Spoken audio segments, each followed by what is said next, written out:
Hey y'all, it's Kelly from Dixie Darling's Tumblers, and today I'm starting off with this great Farmhouse vinyl pattern. This is from the Vinyl Cottage, and it's pattern Rustic Christmas 06. And I found this little pattern and I thought it would be great to do the top of the cup. And so here I'm not going to do a 50-50 split. I'm going to do more of like a 75-25 because I wanted this entire top of this pattern to show. So I've basically trimmed it where it'll fit right on the cup. And this is a 30-ounce skinny straight from Craft Haven that I'm using. And this is a very basic cup, y'all, but I just wanted to show you how quick and easy it is to do some of these cups when you find a pattern that kind of has this scene around it. And then I'm just going to use the coordinating Rustic Christmas 05 pattern that could go around the bottom. It was really quick, it's really simple. It actually only took me 2 coats of epoxy here. And then I was just going to go into how I lay my vinyl. So this is, I've trimmed it down to fit the cup pretty closely to the dimensions of the cup here. And I want the overlap to be in the white area, so you really are not going to be able to see the seam. And once I get it square on the cup, I'm just trimming off that tiny little piece right there of the backing, so I can press that down on the cup and then go back and double check myself to make sure that it is going to lay square on the cup. Because you can see I'm leaving very little overlap at the top to trim off. And then I definitely want the bottom part of this to be my seam. So once I make sure that it's laying square on the cup, once I wrap it around, I am just going to go ahead and press the vinyl down here. And I'm actually going to allow the pressure of me applying the vinyl to the cup to remove the backing at the same time. So I never take the full sheet of backing off of the vinyl. I never have that like that, just because it will make a mess and you'll get creases and bubbles. And so I always make sure to leave the backing on as long as I can. And then if y'all have watched me vinyl wrap before, you know that I cannot cut a straight line. So I always lay my piece of painter's tape down here, and you can see that I'm laying it offset the edge here of the vinyl just a little bit. So that way I create an overlap. So I have found that when I try to trim it off, a lot of times if I'm trying to do it without this little guide and creating a little overlap right there, that the stainless steel will show through the cup. So I do this as an offset just to give myself a little bit of overlap and a little bit of leeway here to make sure I'm really not going to see that stainless steel when I trim the excess off. And I'm just going to go ahead and apply the rest of the vinyl to the cup, and then I'm going to really firmly press down on that seam right there. So you can see where the tape is. It's going to give me a really good edge. I'm going to take my craft knife and I'm going to trim that off. And I will list all the products that I use in the description box below. I also have an Amazon's favorites things list where you can find like the craft knives that I use. I buy these in a set on Amazon. They come with like 60 blades, and I change them out all the time because I really like to have a really sharp craft knife. So I'm just going to run that right down the seam there, right up against my tape. Then I'm going to remove the excess, and then I'll remove the tape, and then we'll be ready to trim off the top part. Now I'm going to remove my tape here, and then I'm going to go back and I'm going to make sure that the top rim of the cup is placed down really well. Like I've made sure that there's no bubbles up there, and then I'm just going to trim off. You can see there's not very much here, and it doesn't have to be perfect. I'm going to go back and sand that rim a little bit, but I'm just trying to expose it enough right here that when I go do a layer of epoxy that I do have something for it to adhere to on the top. And I also will have the sanding blocks that I use, especially if I just have vinyl. After I apply 1 coat of epoxy, I do go in with, usually if it's just a vinyl, I'm going to use about 120 grit sanding block.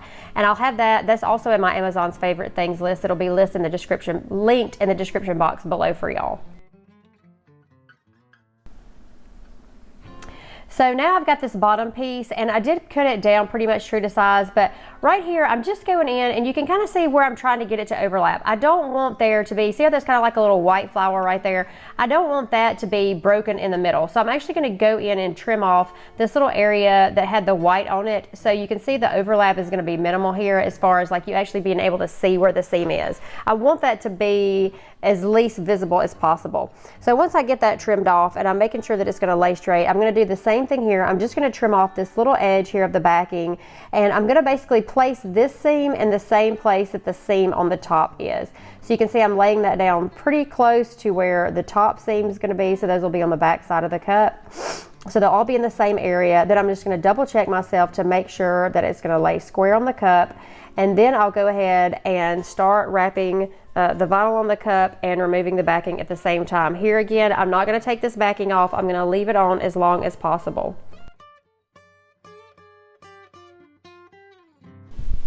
And then once I've made sure it's square on the cup, I'm just going to go ahead and continue to press the vinyl around.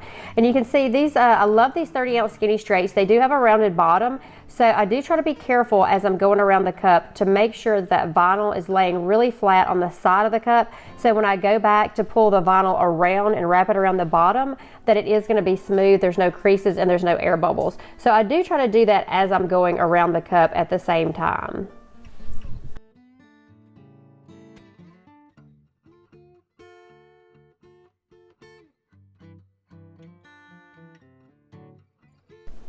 And then just because this is a little surface area here, I'm actually not going to lay my tape down, but I am going to cut the seam right at the same place. So I know that I'm going to still have a little bit of overlap of where I've cut the top seam. I'm going to cut that bottom one in the same place. So I know that I'm going to have a little overlap here. And it wasn't like a large area that I had to cut. So I felt fairly confident in my ability to cut it straight in just that little bit of area. And then I'm just going to pull off the excess. And then I'm going to go to the bottom and I'm just going to pull the bottom of the vinyl up. The vinyl is really stretchy, y'all. You can pull it, obviously you can pull on it hard enough that it will peel off, but I am pulling it tight enough here to make sure that there's no creases and there's no air bubbles. You can kind of see where my left thumb is here. That's the area that I really want to make sure where the vinyl is coming around from the side of the cup to the bottom, that it's really flat and there's no creases there, because that's where you have trouble. And then I'm just going to go in and trim off the excess, and then I'm going to I use my fingernail. You guys can use, you know, your tool that you apply your transfer tape with, a credit card, whatever. I just have found that my fingernail works best. And then any little areas that seem to be creasing in there, y'all just go trim them off. It's way easier to go in and cover the bottom with vinyl or the glitter or something else after the fact than it is to get this vinyl to lay down. Because if you put epoxy on this vinyl and it's not completely flush against the cup, it's a lot more trouble to fix after the fact. So I have learned just to go in there, and if I just need to keep trimming it back, then that's what I do to make sure I'm not going to have any problems after I put my first coat of epoxy on. And then I am going to go in with just a little strip of red metallic vinyl between the two patterned vinyls.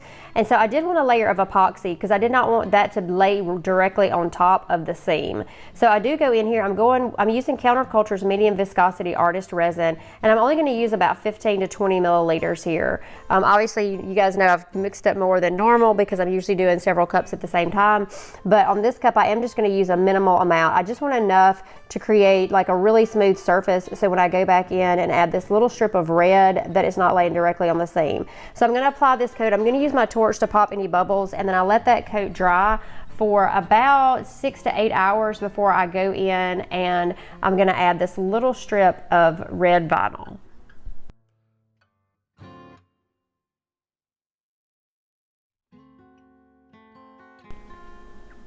And I did just cut out a square in Design Space, and I just sized it to 11.5 by, I think this is 0.15, and I just applied this strip to the cup. I did go in here and do a quick little bit of Counterculture's Quick Coat. I'm sorry I didn't record it for you guys, and I actually just did it on that stripe. I did not cover the entire cup.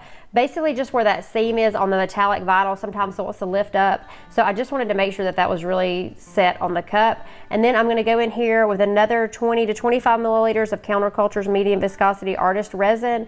I'm going to use my torch to pop any bubbles. And I did cut out a circle in the same, and I think it's 3 inches around in the same vinyl that's on the bottom, so I did cover that as well. But you could use anything. You could glitter the bottom, you could use white, you could use black. There's so many options you could do here. I just did it in the same coordinating pattern that I used on the bottom of the cup.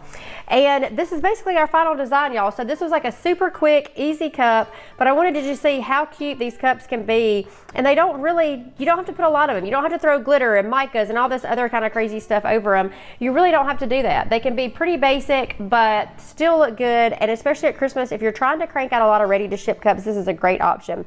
So I hope that y'all enjoyed this quick little tutorial. I hope maybe I was able to help with some of your vinyl wrapping issues.